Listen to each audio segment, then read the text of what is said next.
I wasn't allowed to make videos for ages. Come on, let's go. It's time for some tea and empathy.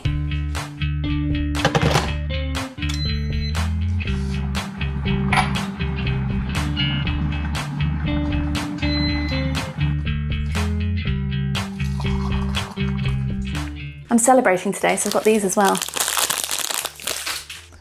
Oh, sunny, nice, warm weather, finally, in the UK. Hooray! And Tim and I have been working very hard on our garden, and I'll show you that in a bit. But first, a little sit down, cup of tea, a few sweets, and then I've got some things I'd love to talk to you about. Making a video. I'm celebrating because I just took the final 51 packages of a really big mail out, physical mail out, up to my local post office to be sent off to my Correspondence Club members. And that's one of the reasons I haven't been allowed to make videos for ages. It's a self-imposed not allowed. I decided that there were other things that needed to be done before I was able to make my videos. And that has had a detrimental effect on me in a number of ways. And it's something that I have been really annoyed with myself about. But I had a really good conversation yesterday with my friend Dan Catt, who also makes videos and puts them here on YouTube.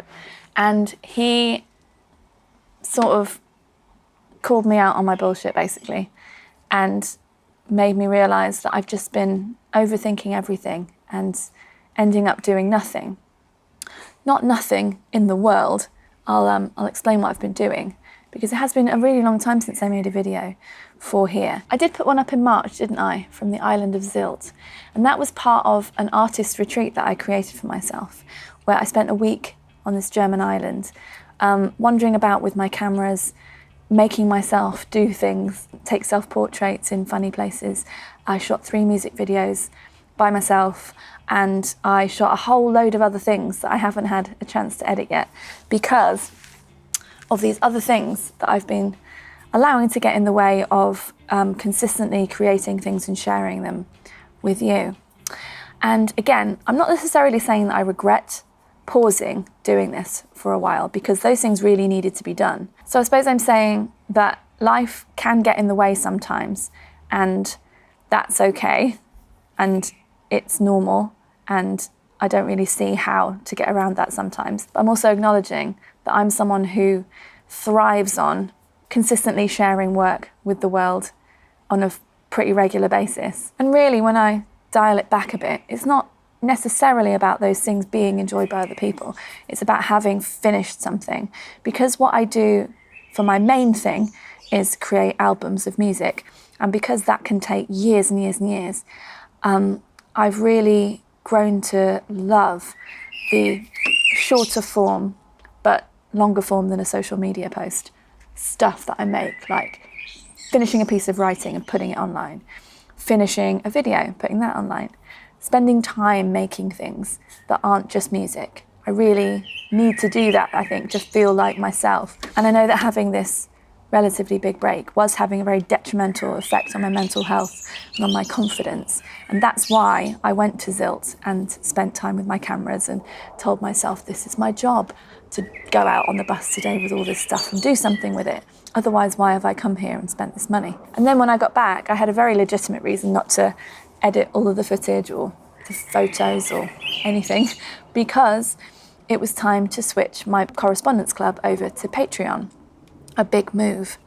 And that's gone incredibly well. And I'm so relieved, and I'm so grateful to everybody who's joined up as a new member and everyone who's come over from the old membership, because that was a gamble. It really was. Yeah, that was pretty scary. I have some footage of that too, which I will get around to editing at some point. There are 3 reasons that I stopped making videos. The first one was guilt about not having made my new album yet, because that's the main thing that I do, is create music. And not having completed an album, ready to send it for mixing and to get a pre-order up and all of those things, feels like a big fat failure, because I'm impatient and I want everything to be done now. The second reason, very legitimate, is that I was dangerously close to running out of money last year after a variety of catastrophes befell me. And I'm so lucky that a freelance job came along just at the right moment, just before things were going to get very dicey indeed. So I was doing that pretty much full time in December, January and February, and then a bit more in March and a little bit in April. Yeah. And in the evenings and on the weekends, I was exhausted. And so any plans I could write down on a piece of paper to record a song or make a video or do any of the things that make me feel like myself were absolutely impossible. I was just wiped out. That's what happens when you pour your mind into something else, isn't it? Obviously, we only have so much energy, we only have so much time. I was able to maintain my Correspondence Club output and to keep doing my monthly live streams, and that was it. That was all I had in me. So in many ways, I'm sitting here in early May 2024, feeling like the year's just about to start, feeling like I'm, 6 to 8 months to a year and a half behind in my plans, which is a really pointless way to think. And I know that, and I'm acknowledging that by saying it now, and just trying to give myself a bit of empathy and a bit of tea, because I'm doing my best here. I'm certainly not a lazy person. I'm not lazing around doing nothing. My days are always full of things, and I am just really unrealistic with time and how long things will take. So for instance, switching the Correspondence Club over to Patreon, I knew it would take some time, obviously. And then I did all of these welcome packs and original correspondent packs and extra gifts for people who signed up early.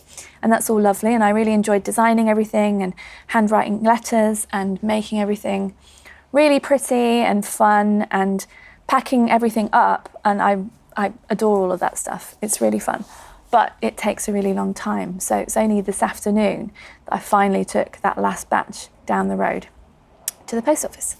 And they are so brilliant there. Oh my goodness. They're just so quick and friendly. And yeah, even when Tim's taken the car to work and I have to lug probably, 15 kilograms of stuff in plastic bags up the road, to get that lovely warm welcome every time it's great. I really appreciate them. So yeah, I am celebrating that. And I'm celebrating talking into a camera and knowing that I've scheduled in time to edit this and get this scheduled to be in your eyes from next Monday onwards. And I'm really thankful to Dan for talking me through my YouTube strategy, of which there was basically none until we had this conversation. And now my YouTube strategy is make my tea and empathy videos the main thing on this channel. They're supposed to be, the idea of the tea and empathy name, obviously a play on words on tea and sympathy, because my music is empathetic indie rock music, but also the point being that I like to drink tea quite hot. I don't like cold tea. And the idea is that I can make a cup of tea and then talk to you for the amount of time that it takes me to drink my tea, or until it gets cold and it's still warm, so I will keep going because I'm not sure this is coherent enough yet.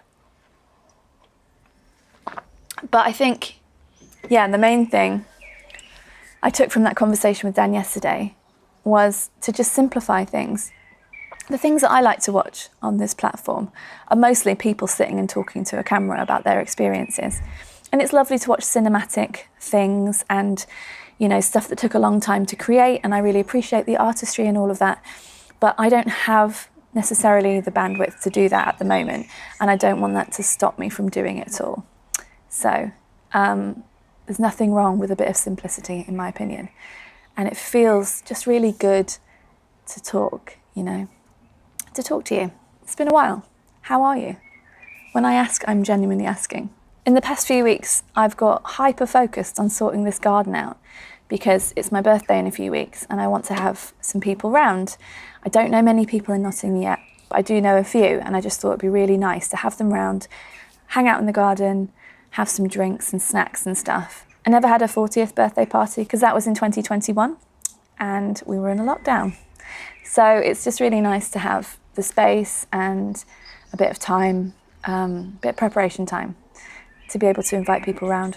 And I'm pretty new to gardening. I don't know much about anything really, but it's incredibly satisfying to have a job that you can see needs doing, do that job and see the result of that job. And I know that's really basic, but when you sit and work on a computer a lot like I do, and when you sit and plan things far into the future like I do and have these really long projects, albums and books and all these ideas that sit in digital notes and sometimes never become a reality, and it becomes this sort of like a drag on my brain. I haven't done this, I haven't done this, I haven't done this, I wanted to do this. I've written scripts for things I haven't shot, like all of this other stuff.